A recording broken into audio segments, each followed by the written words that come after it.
and what have you. He's driving in Hillbrow.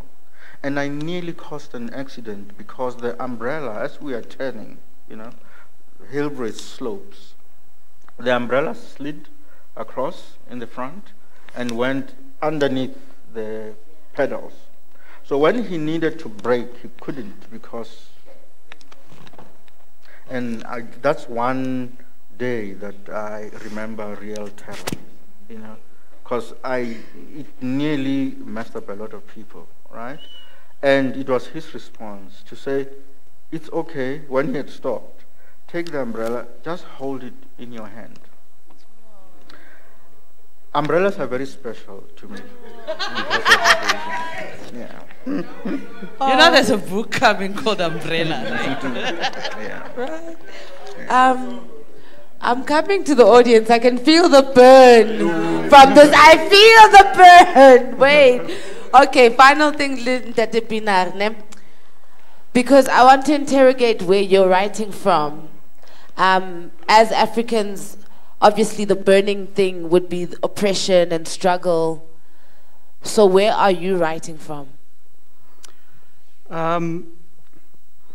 At the moment, I think to answer that question properly for any writer would be to say that there are different stages in your writing life, So the early stage was obviously fighting in the way that I thought was the way against apartheid and colonialism and all that stuff.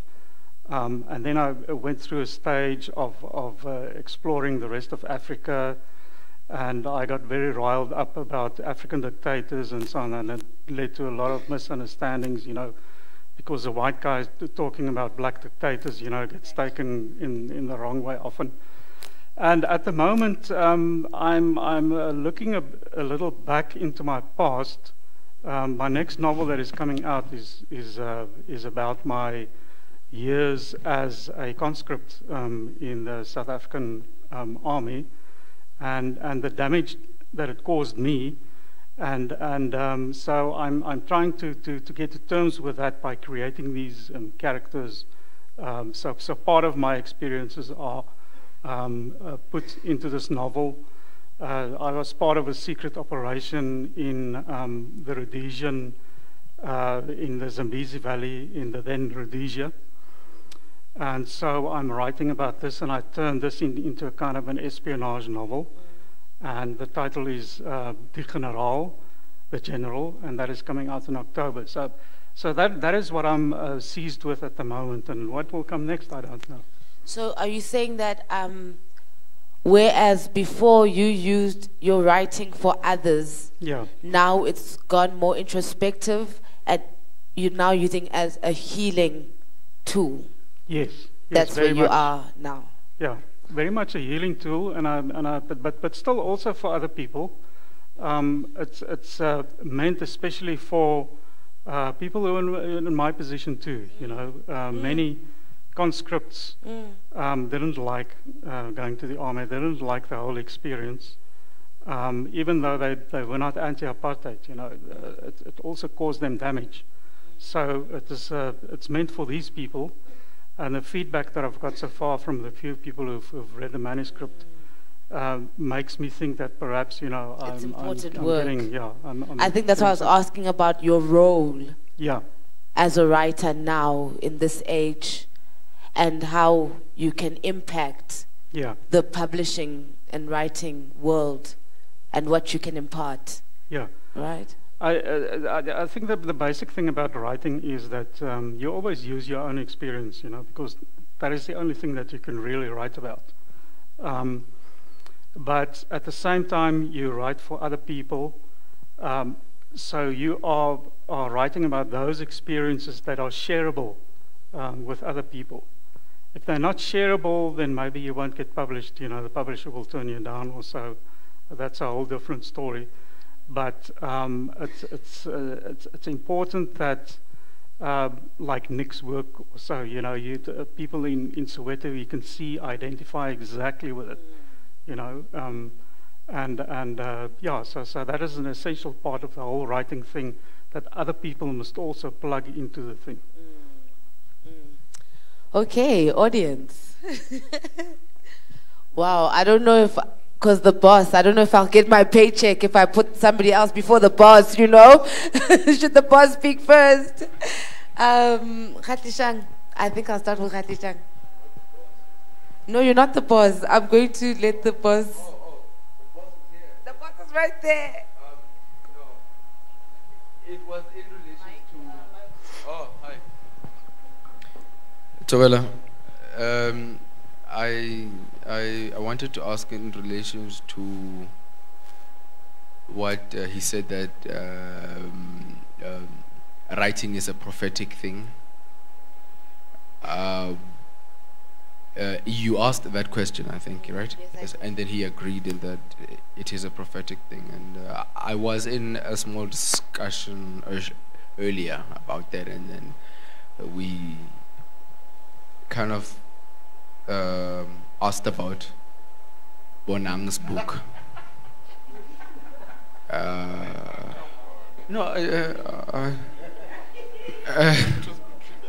Yeah, it was Bonang's book. You understand? So now it's writing, and it was published as such, and it's in exclusive books, you know, places where we find real things also. And so yeah, how do you define that as also prophetic? Yeah, thanks. Ndate Mohlele? Okay. I think for me, with respect, it's quite easy. I think the whole Bonang thing has been blown out of proportion. It's a manuscript that was not edited and proofread to the standard that it needed to have been. Full stop. For me, personally. If it was, then it's a non-story for me. Okay, so then we actually blame the whole editorial and publication for that. No, we blame life. It's not a perfect thing. Thank you for saving the moment. Yeah. I just wanted to touch on that, actually, Sang, which is that I could be wrong, but I thought you were actually talking about more fiction, which I think Bonang's book wasn't. So, for instance, you'll have a situation where Dog Eat Dog and Unimportance by Tandom Kolozana and Dog Eat Dog by Nimhlongo foresaw Fees Must Fall before Fees Must Fall happened, you know. So I think in that way, in that creative literary fiction way, I think writing is prophetic, you know. I can't say anything about Bonang's book, unfortunately, because I haven't yet read it. Can the writers behave, please? Thank you for the opportunity. It's got nothing to do with bosses and whoever. I don't know who runs this show. If anyone, it would be the executive mayor. My question is purely from a point of a reader who reads these people's books. Some I struggle with them for months. Some I read and I never do anything but just read until I finish them. Like Nick's books. Yeah. I don't put it down. I go with it to the bar. To the toilet. Everywhere else that you can think of. I take Nick's book. It's just that interesting. And you just want to finish it and throw it away and say, this guy is not serious. Then you get a guy like Ntikeng. You'd think, knowing him, I mean, some of the stories that he relates, I think he just didn't want to mention conflict of interest. If other people are sensitive here, I've traveled some of the journeys with him. The Linksfield journeys, his grandfather calling me the things that he called me that I will not repeat here. The kind of things that we would have done together, which is fine, you know. I'm glad he's quite a gentleman. He didn't take after his grandfather. He was something else. Such things. But Now, going also into what is the state of literature today. So I'll point at that. So I'm saying it is not out of privilege, it's out of just being a reader that I'm responding to this. Nziki tweets, Leanne Menes is hosting that morning live show out of white privilege. But she's Nziki, she can say such things. My question, Hans Pinar, are you a writer who is able to sit with these writers here out of white privilege? Were you resourced enough to be able to continue writing under any adversity or non-existence of such? That is purely on your writing, nothing else. Then I come to Ntiki, because I know this microphone is not going to come back to me, so I must. Ntiki,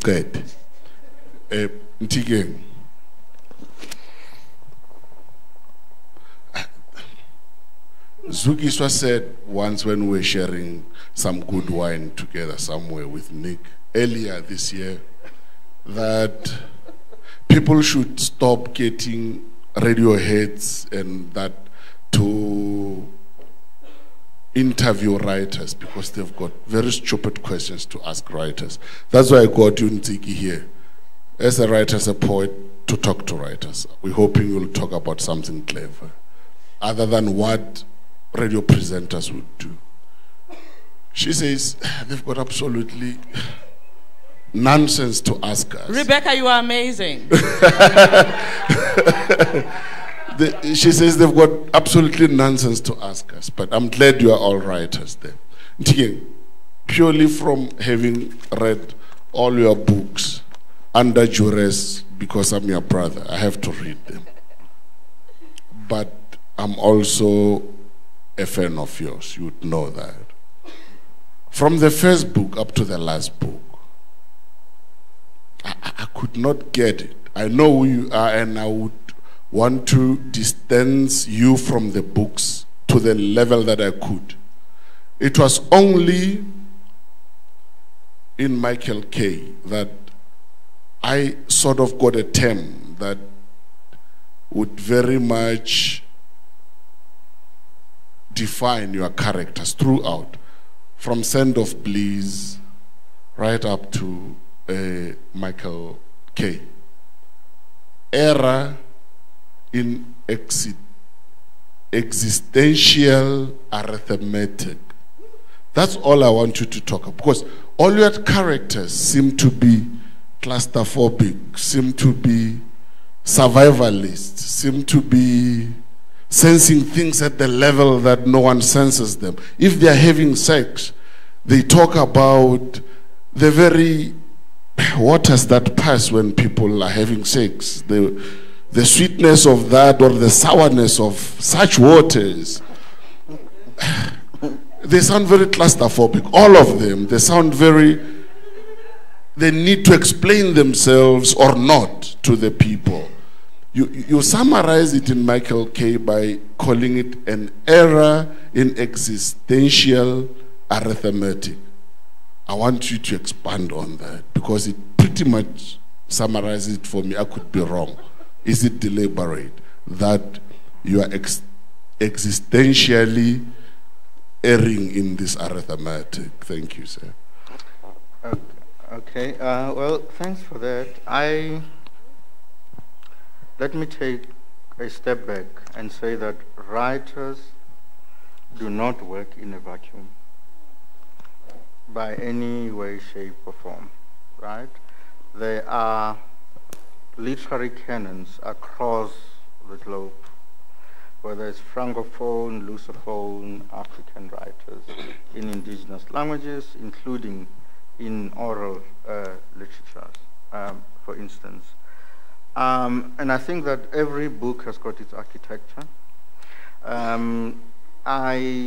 As a person, I don't like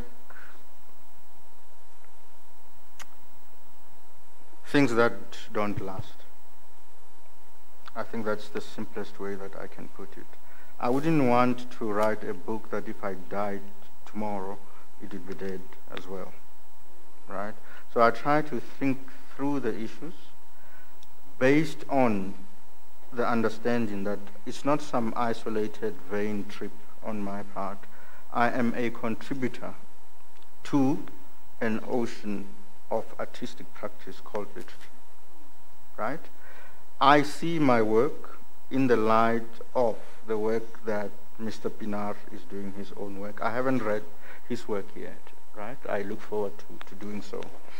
Having said that, existential arithmetic for me, it was just to summarize that, to say a lived life or an imagined life or an aspired life or an accidental life, whichever life category you think about, has to do with specific calculations or miscalculations.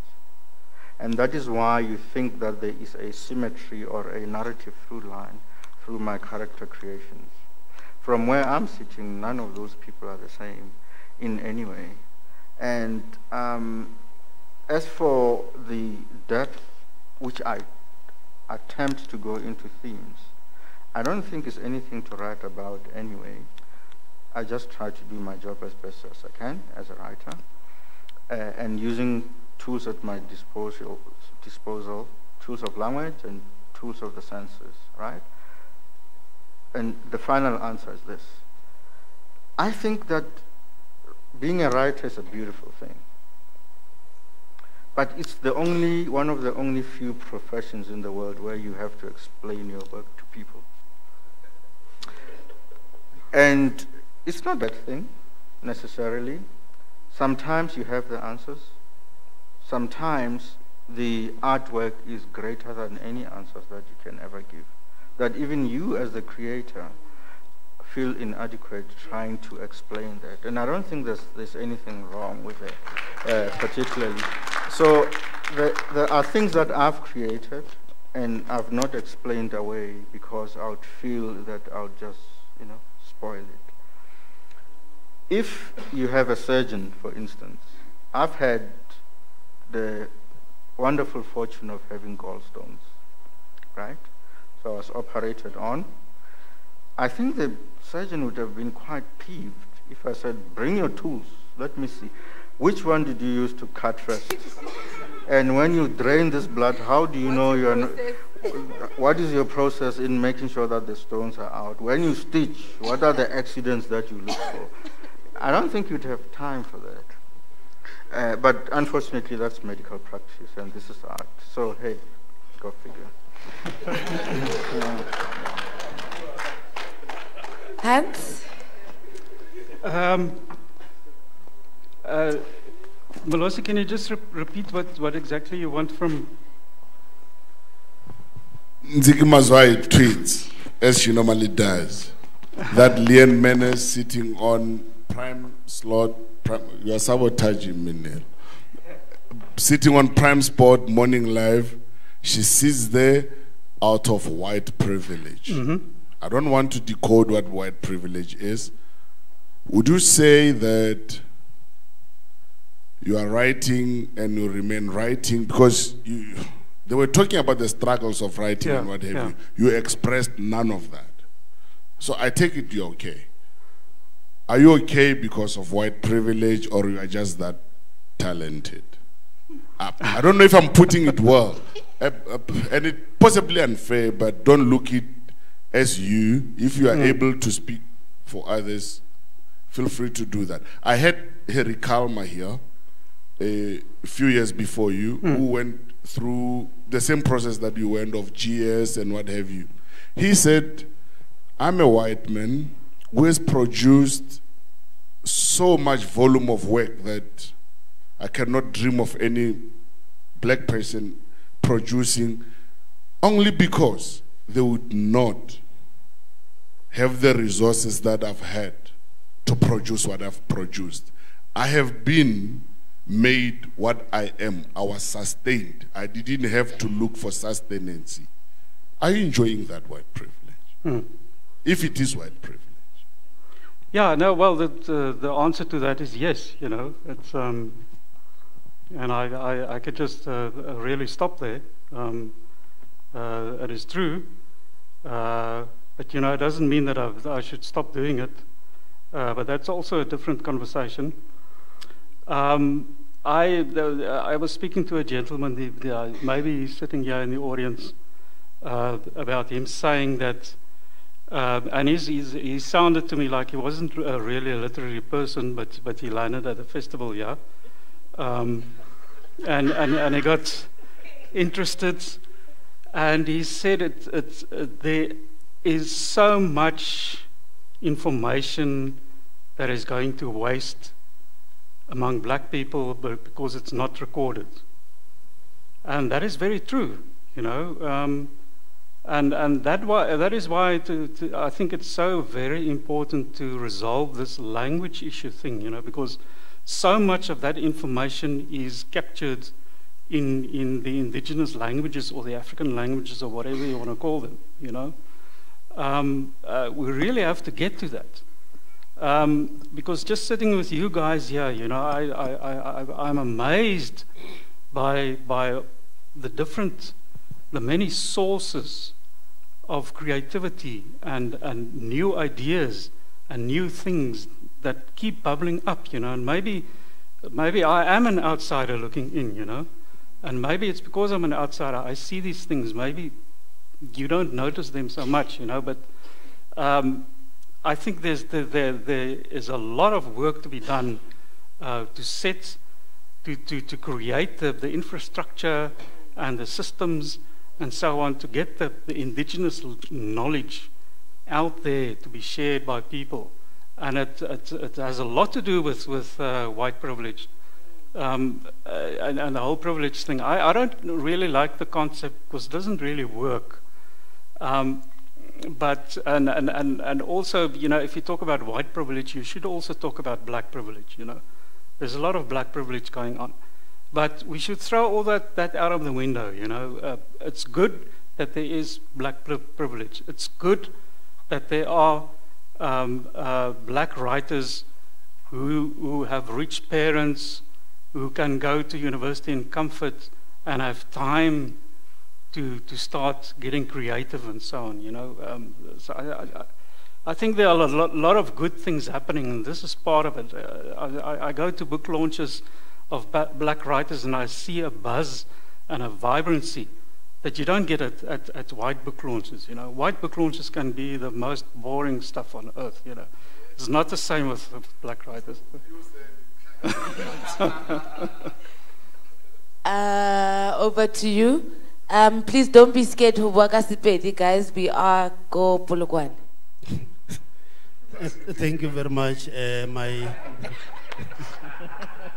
thank you very much, my dear lady there and the panel as well. I'm not quite certain if whether I must introduce myself or must just shoot from the hip. You can introduce yourself. We are family here. Simply because I didn't hear anyone saying that whoever wants to pose a question will have to introduce themselves or not.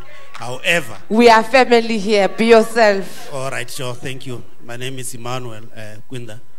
I've got two questions, and I don't have a specific person to say this question is directed to Sir, and so it's directed to all of you who are there in the panel, simply because I want to believe that by the virtue of you being writers or artists, therefore you are in a very good position to can give a good answer.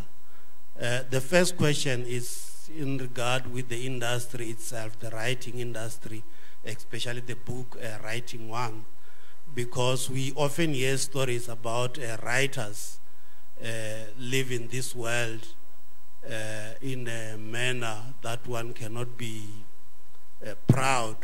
In other words, they die pauper. And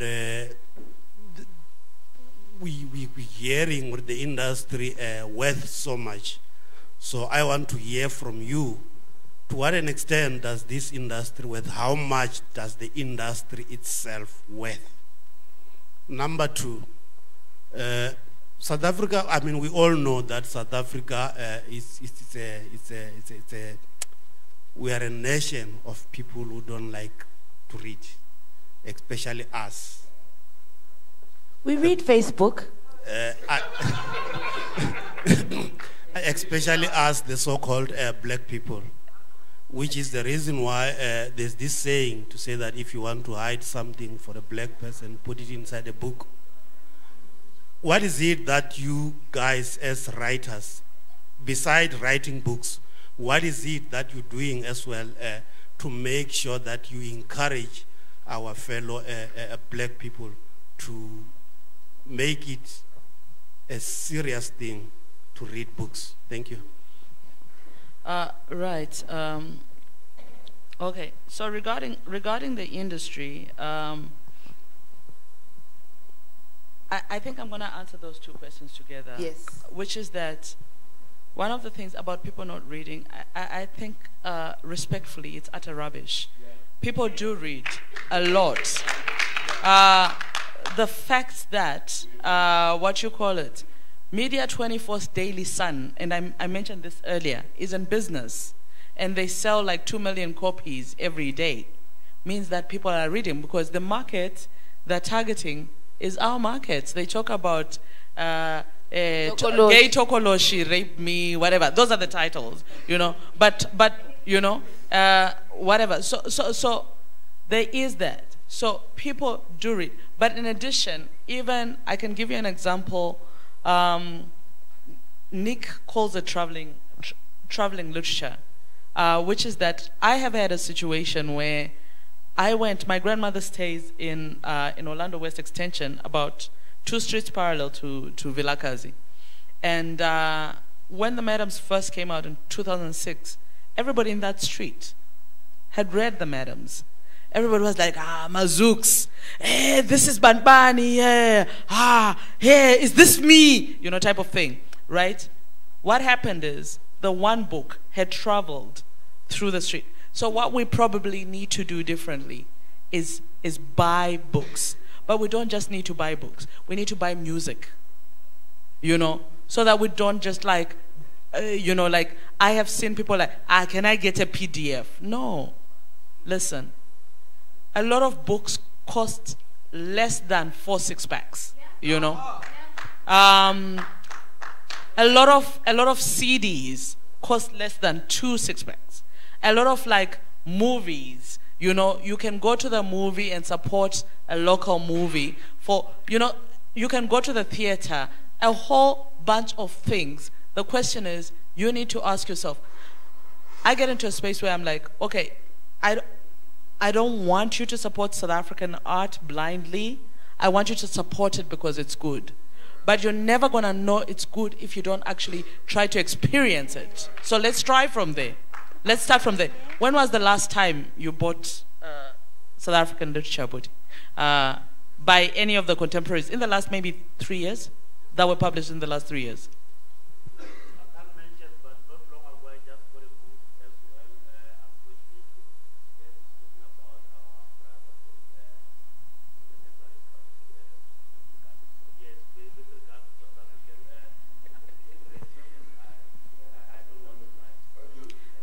Okay, so my whole point is a lot of us. But I think it takes us back on the issue of saying that we must support talent where things that were support, right? Absolutely. Just buy a book because it's written by somebody from next door. No, you don't. But here's the thing: it's simple enough. Every book here has a blurb. You can read and even flip through to the first page and say, is this something that I want to read? And if it captures you, if it enraptures you, if it's interesting for you, you can buy it. If it doesn't, you can, even music shops, you can listen to CDs before you purchase them. So my whole thing is, we can't use that as an excuse anymore, where people, I've heard people make absolutes, by the way. Nobody's writing good things since Chinua Achebe. I'm like, no, but maybe it's because you haven't read anything since Chinua Achebe, you know? So let's get into a space where we investigate, where we question South African literature, unfortunately, is very interior looking, and these guys, I've had conversations with them about this. It's very interior looking because as South Africa, we don't think we're in Africa, you know? We're the America of the continent. So we're very interior looking, so when we do literature in particular, our publishers are like, okay, and then I need to see how we can sell this book in Germany or in UK or in the US. What they don't actually understand is cross the border and people in Zimbabwe will relate to that stuff. Nick will tell you that we went to was it Easter? And like, we had like 2 launches in one day, and he had to hide books because they were finished by the first launch, and he had to hide 5 books so that people could buy them. So my whole thing is, our stories resonate, our music resonates, our film resonates, our theater productions resonate, but we just need to also understand that we're part of this great continent of 54 countries. Yeah.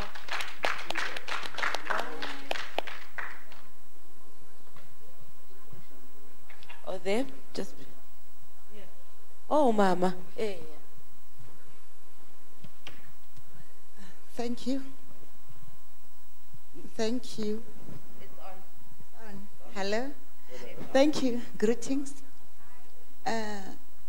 What role can freelancing in journalism play so as to help produce an exuberant literary text?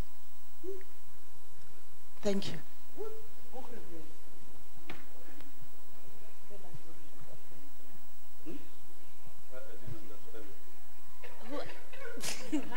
Hans, do you want to answer that?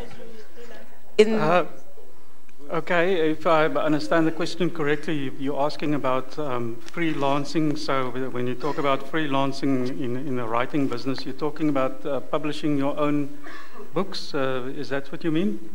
No, being part of a freelancer, being freelancing in journalism. Like review. Oh, in journalism. Okay. Yes, when we talk about journalism, we have to talk about what I call a twilight industry. So the whole journalism industry is changing because of the inroads of social media and the digital media and so on. So what is happening is that journalism has turned into what you call the gig economy, or what we can call in South African terms the piece job economy. So most journalism nowadays is done as piece jobs. You know, my main source of income is what we call a dash sub for Business Day, and within the setup of Business Day, I take a central position, but I am working for them on a freelance basis. You know, so the whole industry is actually now freelancers competing against each other. You know, I don't know if that answers your question.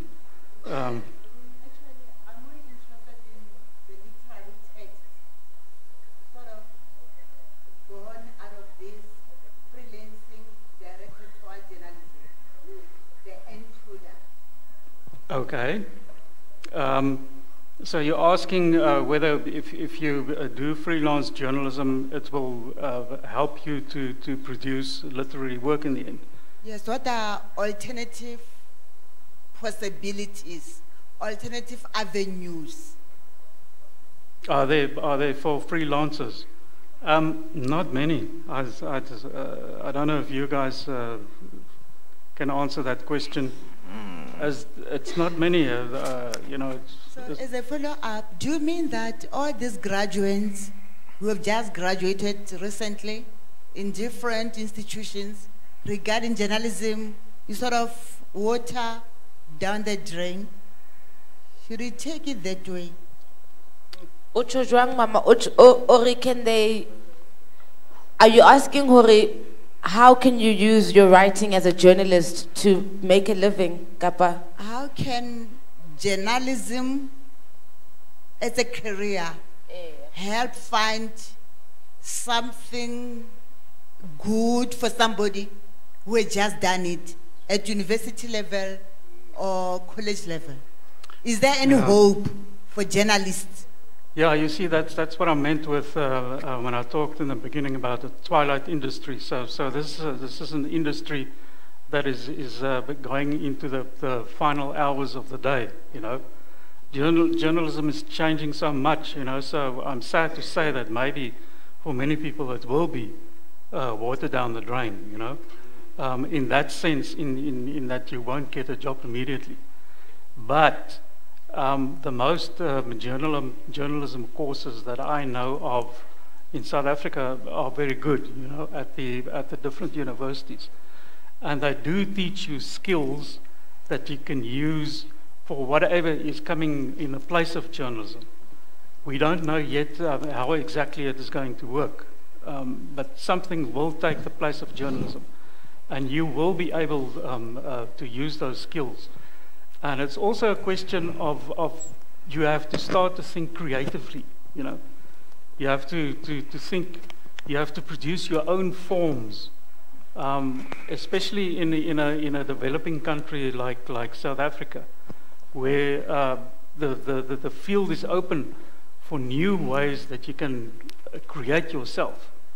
And also experiment, you know, you try things, and you don't think of if it will fail. If it does fail, then you can use that failure as something to build a new experiment on. You know, you can learn from it and so on. I think us South Africans are not realizing how much the world is changing because of the influence of the digital technologies and so on.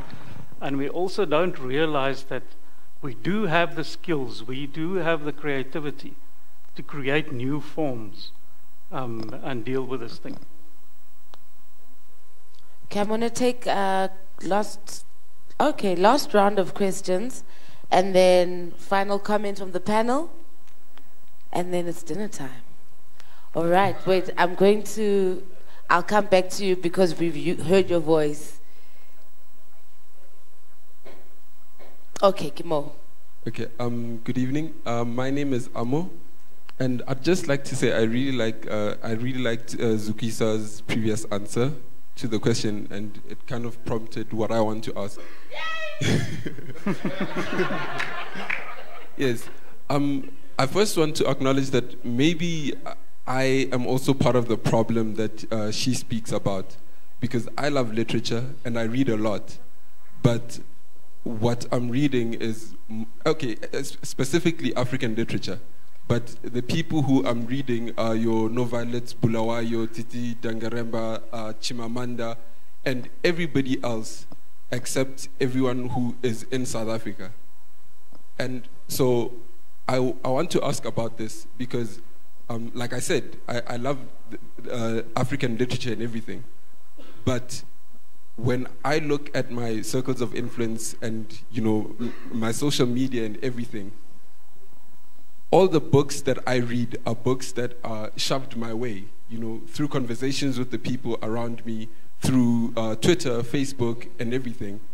And what I've come to notice over the past 2 days that I've been here is that there are so many brilliant writers in South Africa that real writers, not ghost writers. Yes, that I haven't had the privilege of reading. But at first, I thought maybe it was my ignorance that I do not look hard enough in to find these people. But as we've been talking here, I've come to realize that I don't think it can actually be my fault. I shouldn't have to look too hard to find these texts and everything. So I want to ask, you know, what is my role in I guess in promoting and actually reading and buying these texts to promote our writers, as well as what is your role as writers and I guess the media to make sure that that I have exposure to these texts, that somebody who is sitting in Zanin right now with no access to, like, let me say, Facebook, can still know that Zukisa wrote this book and still have access to it? Like, are you as writers making sure that everyone has access to what you write? Because I feel like we complain that people don't read our books, people don't buy our books, but how accessible are they to everyone as well? Thank you. Okay, I'll answer that. I think if we look at the current system, what readers can do is a very simple thing. And that is go on the internet if you have access to internet and so on, and send an email to Exclusive Books or CNA or so, and tell them you are looking for these books. Because they will then record that in their system, and if there are enough people demanding those books, they will start thinking and making plans about, you know, getting these books out to where they think that the demand is coming. And it's a small thing, you know, but I mean, seeds are small, you know. Like the lady of yesterday said, you know, plant a small seed and a big pumpkin comes up, you know. If enough readers do that, then it will happen. There are many other things you can do, but that is one thing you can do. As for writers, what we can do to promote work and so on, we can only do so much, you know. For most of us, I don't know of any writer, no matter how successful he is, who doesn't have a struggle with finding time to write, you know. So that is our job, is to create the time for ourselves to write. If we are able to promote our own work, good and well, you know, but that should not be our first job. We should produce books, and then, you know, what happens with those books is pretty much out of our hands, really. I think there's also the case of prophets not being welcome in their own town, to be honest, because I have had situations where when he came to Nairobi, for instance, like, he sold out like that. When I go to Nigeria, I sell out like that. But people here will have read Nigerian writers. They'll have read Kenyan writers, but they wouldn't have read me. So perhaps we just have also the thing where we just believe, you know, there's nothing good coming out of our country because maybe we self-esteem. I'd also like to acknowledge the listeners of Energy FM and Choice FM, because we are not alone just here. So please don't forget to make your questions to sound clever, so they know Guti, they are listening to writers. All right. There's a question across there. Khotso. Mine is just to say it all starts with one person supporting another. I'm pro-black. I support my African people. If I could just grab my friend when there's a local movie, that it all starts with us. I think that's where we need to begin. If there's a movie, there's a book, we need to share the information like that. That's all I wanted to say it all starts with you. You can't be preaching. See, I have one of our own by Good Enough, Mashiro. Nazo? Yeah, so it all starts with us. But I wanted to say something that was burning me in the beginning about the Africans issue. I think as a country we are at a point where we are trying to rectify the mistakes of the previous years that had happened. I mean, we are at a stage where we are decolonizing. So, in my opinion, Africans has no place in South Africa. We're moving towards that. We're moving towards to be a united Africa. And also English in the near future, we should also scrap it. We should go for Swahili. We should go for these other African languages. And as writers or as artists, are we tapping into that to say, what is it that are we doing to conscientize our black people? What is it that we are doing to awaken those spirits that are lying?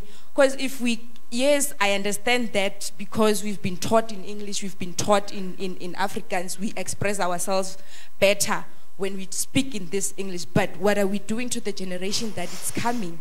as artists, you know, we are activists as we are here. We are the one that passes the message to the whole world. So I think we should move in that fashion. And basically, Afrikaans is the minority.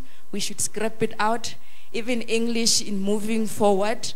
These other African countries, we should look at our own African languages and advance them as we move forward. Thank you. Meneer Pienaar, how do you feel about that? It's good and well, you know. Let's say I agree that Afrikaans should be scrapped. How are you going to do it, you know? I mean, there are a lot of plans and so on, but you have to start getting practical, you know. It's how do you eradicate a language, and how are you going to eradicate English, you know? And the thing about Swahili, the little bit of Swahili that I know, it's a very beautiful language.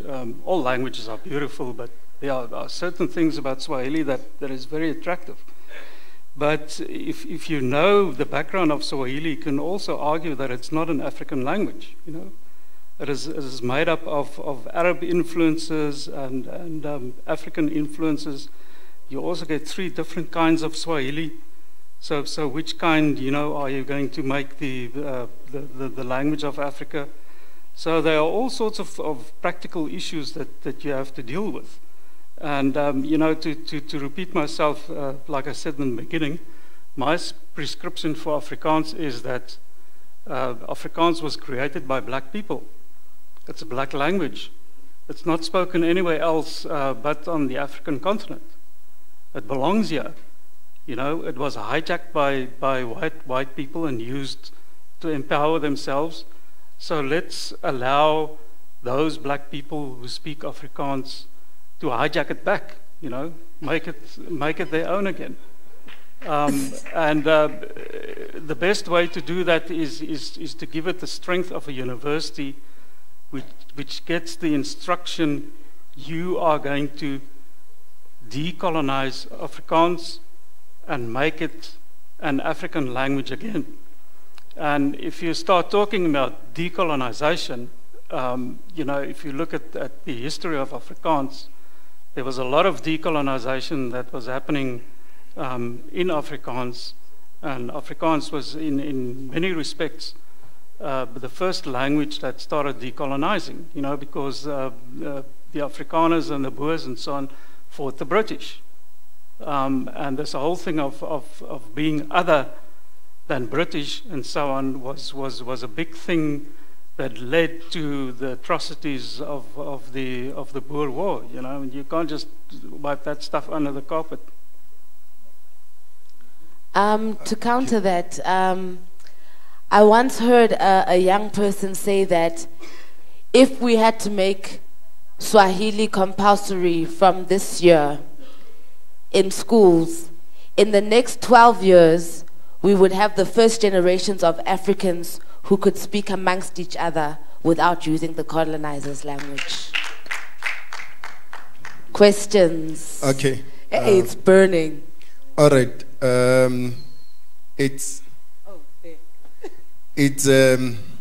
I'm running away. Unlike Nick, I did not do history at school, so I'm not good in it. I think back to the issue, I think the question that you raised or posed is a very interesting one, because as much as we have writers, do we know about writers? And a simple question will be, Ntikeng here is one of the best in the country, but do we here in Polokwane know about him? 2 stories that I will share is what I learned with Nick. That is now the author's responsibility. Each time when Nick is on a panel, he makes it a point that he doesn't leave the panel without selling his book, which he has done even tonight. You already know 2 stories of his different novels. That becomes his deliberate intention. You go to Durban, Time of the Writer, he does the same thing. You'll ask him about a social issue, he will answer through his novel. What is he doing? He's selling his novel. When I first sent Zukiswa a friend request on Facebook, it was 2008, sis. Sis Zukiswa. Was it 2008? The first inbox that she sent back, she said, thank you for the invite. These are the details of my book. This is how you can get rich of my book. And I did not send the request because I wanted to buy. But I eventually had to go and buy. Because now the author just told me, Guti, it's not just the issue of us being on social media and chatting. Pressure. Before we can converse, get my book. Then we can. So I'm saying it's an important question you have raised. And I think if we want to grow the industry, let's start dwelling more on such questions. Yes, we can dwell on others, historic, future, and so forth. But how do we get people to buy? It's done. We read.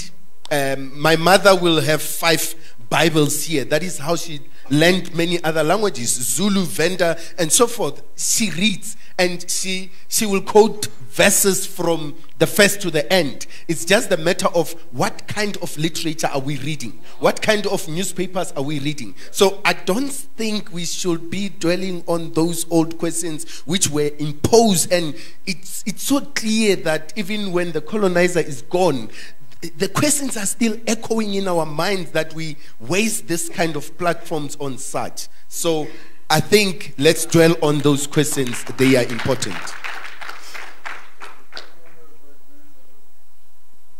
Yes, sis. Can the men stop monopolizing the microphone, please? I will immobilize it. Please, guys. God is a woman.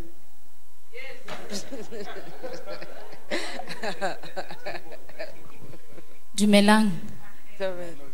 I just want to read something. Ne? It's a message that I came across.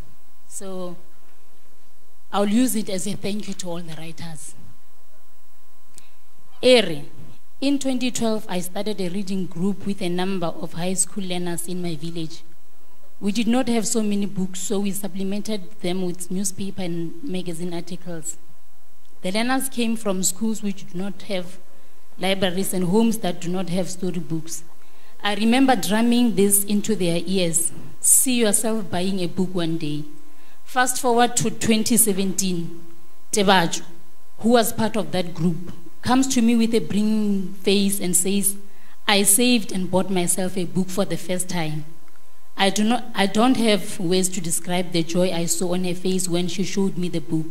I stood and looked at her with so much pride. Tebaju stays with a younger sister in a shack. They experience problems with rats. The merciless creatures chewed up a number of things and they didn't spare her book. I have bought book gifts for a number of people, but I have never had the opportunity of buying someone a book that they had bought, treasured, and lost. She cried when I handed her the book. The title of the book is Kalami Yellow, written by Tulin Hlap.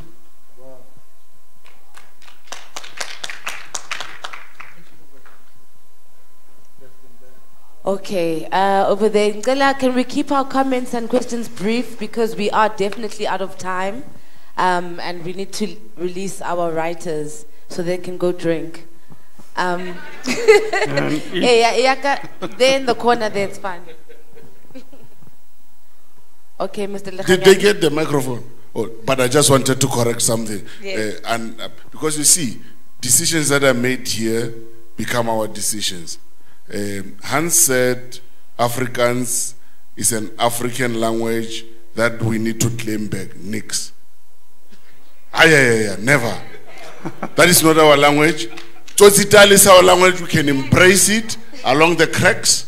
We can embrace Fanakalo along the cracks. Ni Afrikaans ni. Afrikaans is a bastardization of Dutch and something else. Not our language. Nix. Not in this day. As Jiggy went on that one. It's not our Africa. Go sell it somewhere else. No, it's not ours, that one. I just wanted to call. Because if we don't attack it on the onset, would be seem to be embracing it. Any other thing, yes. But it's not African language. We can say South African, yes, maybe.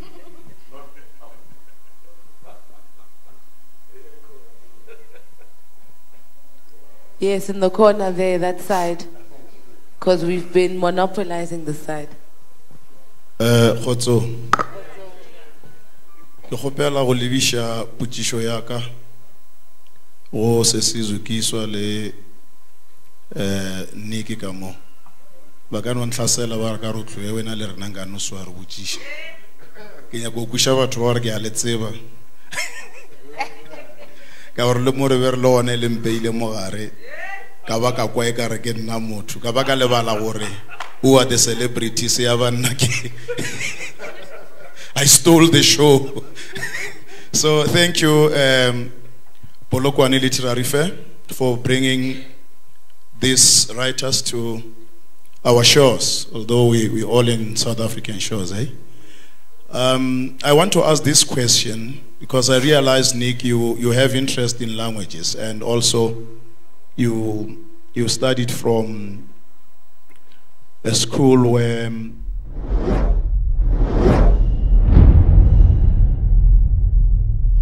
was your first language. And I also realized that Sister Zukiswa is a speaker of multiple languages. So I just wanted to find out from you if the opportunity comes for you to write in mother tongue. Do you think you will bring out a different product to what you are dishing out to us now? Thank you.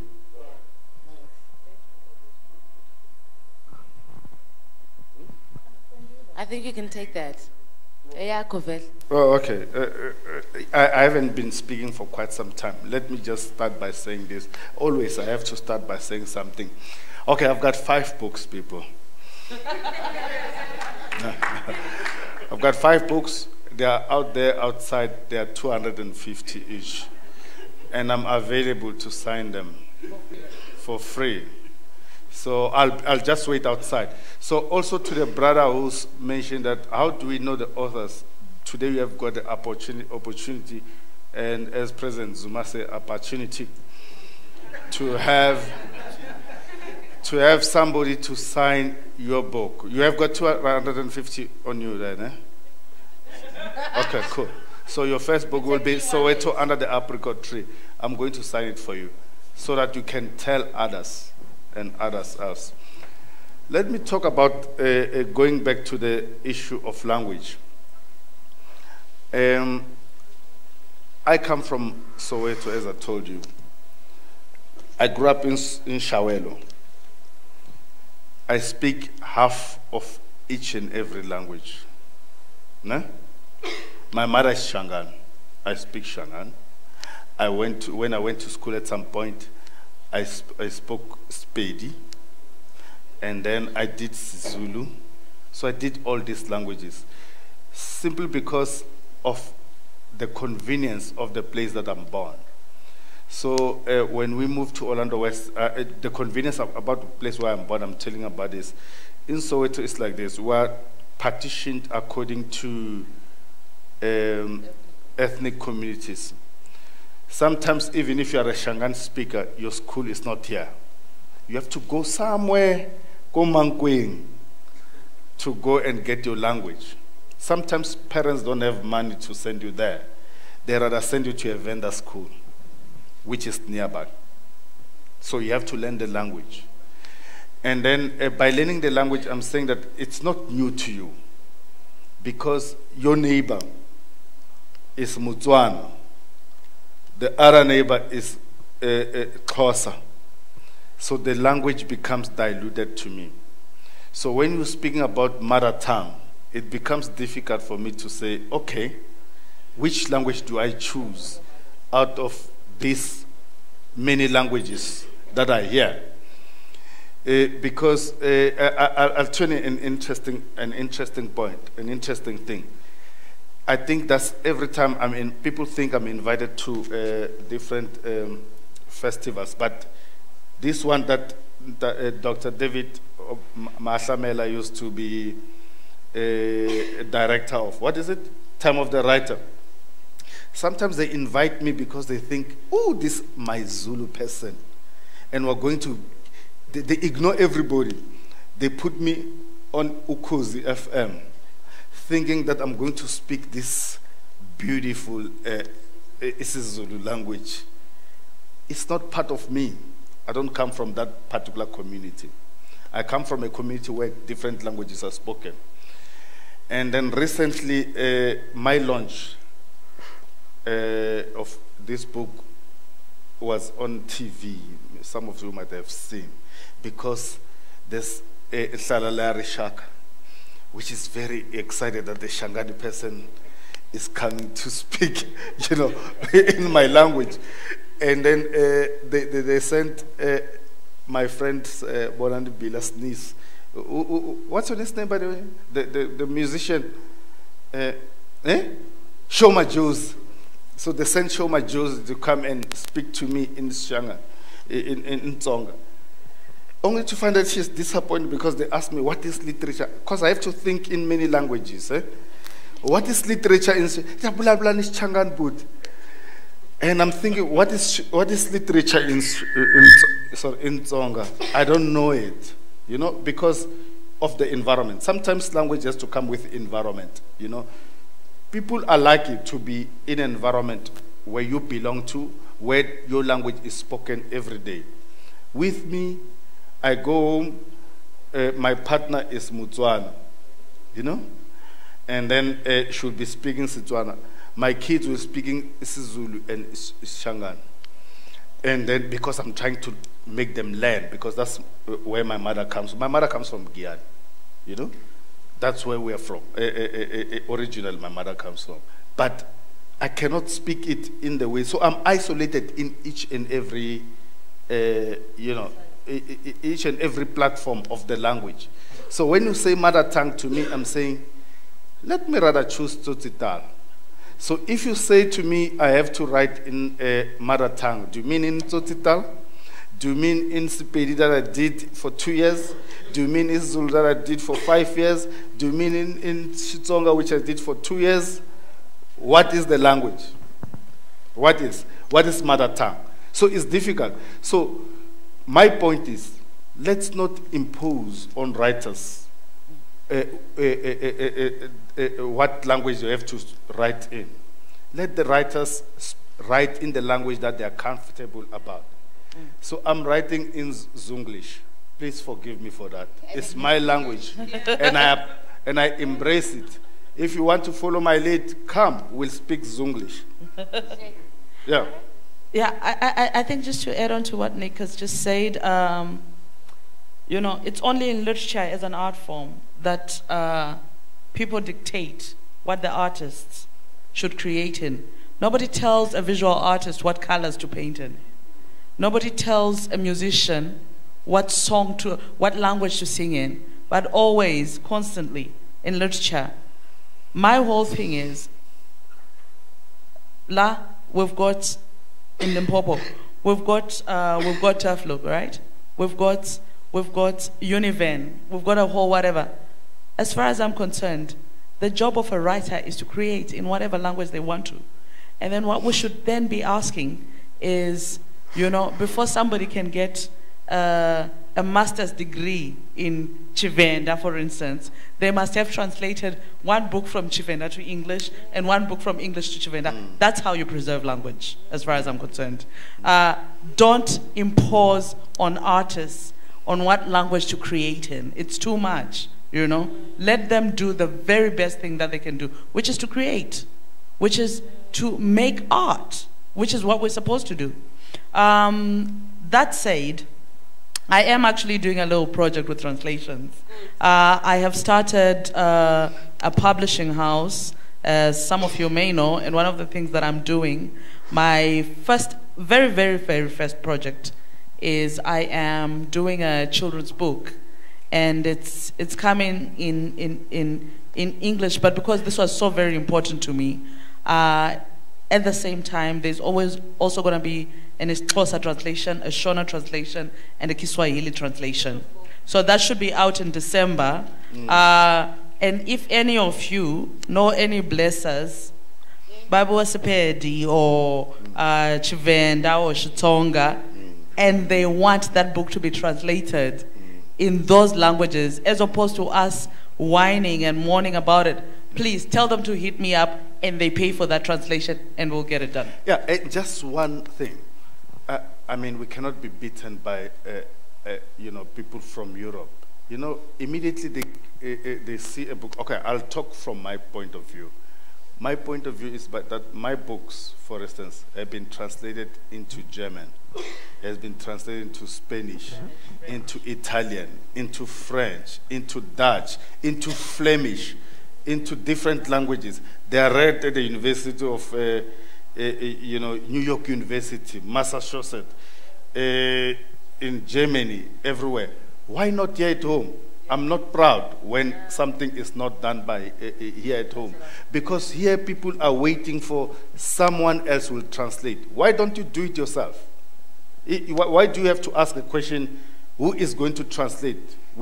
Take that initiative. Translate it. If you see that it's not available in Xitsonga, why don't you do it? If you see that it's not available in Shona and this book should be in Shona, why don't you do it? Because we're always waiting for somebody else to do it for us. If we don't take that responsibility, it's us here being here in this auditorium to say, I know somebody who can translate this book, I've read it, or let me do it, you know? So we don't wait for anybody, do it for yourself. Okay, as I previously mentioned, we do have listeners tuned in from Choice FM and Energy FM. And we are giving away Nick Mhlongo's Way Back Home. Hey, how's we? So the winners, Mabobolo Muramedi Park, Dimpo Turfloop, Patricia Mutswetu Lekhaela Batu. The winners, please come collect your book at Energy FM from tomorrow between 8 and 4 and bring your identity document. Zukiswa, do you want to give away? Yes. Do you want to ask a question? Right, okay. Question to the audience for one of my 5 books. I will let you select which one you want. What is Ntikeng Mohlele's latest book? We want hands.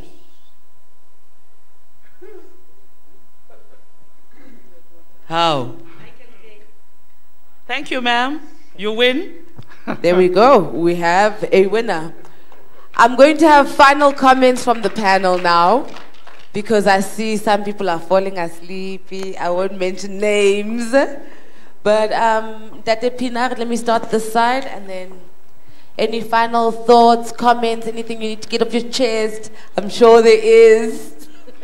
I'm filled with optimism. I think there's something happening on the literary scene by specifically black writers, and it's very exciting to see it happening. Yeah, and I just think that it will go from strength to strength. Thank you. Thank you so much for taking the time and for decorating the literature landscape with your work. Thank you very, very much. Ntikeng Mohlele. Thank you, Madam Moderator. Give me permission to please tell you the truth. You were the one sleeping. Yeah, I was reflecting. I was not sleeping. So, allow me to tell you the truth respectfully. I think the proper thing first to do is to thank the audience for coming to listen to all of us. We really appreciate Thank you very much. that you've taken your time to come here. And maybe a salient point that the audience might already be aware of, and I'm going to assume that you are. If you aren't, it's something that maybe I need to share with you. There's something that worries me greatly as an artistic practitioner and as a human being. How people look up to artists as having solutions to every problem in life. It's very, very unfortunate because in the audience, you'd be amazed at how many brilliant minds are there in actually contributing to the body of language, of knowledge that we have, other than just saying, okay, there's a panel, they must answer this question and that question, that question, that question. That leads to ideological paralysis in society, and that's a very dangerous thing from me just observing it, from where I'm sitting. And an artist is a lovely thing. We appreciate that people follow our work and they buy the books, they read them and what have you. But an artist is a very unreliable creature to follow, because artists are evolving people at any given time. Questions that I get asked today are going to be very irrelevant to me in the next 3 weeks, even tomorrow, some of them, right? So I think we need that counterbalance to have society know that thinking, perceptive, analytical, prophetic, constructive, as well as visionary instincts need to be developed on both levels of the aisle, from readers in how they interact with art and artistic practitioners. Thank you. Oh, wow. Oh, right. And we thank you for your beautiful writing. If you have not read his work, please, guys, do yourselves a favor. Nick Mhlongo, final thoughts and comments? My final thought is, like, how many are we here in the room? We're about 25. Never allow yourself to read. Yeah, oh, okay. We're more than that. Never allow yourself to leave this room without buying a copy of each or one of these authors. So, yes, exactly.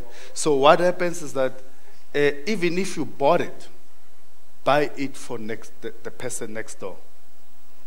Or buy it for somebody you know somewhere. In that way, we won't hear the questions like, where are the authors, where are they hiding? Because you would have contributed in distributing the word to some other person.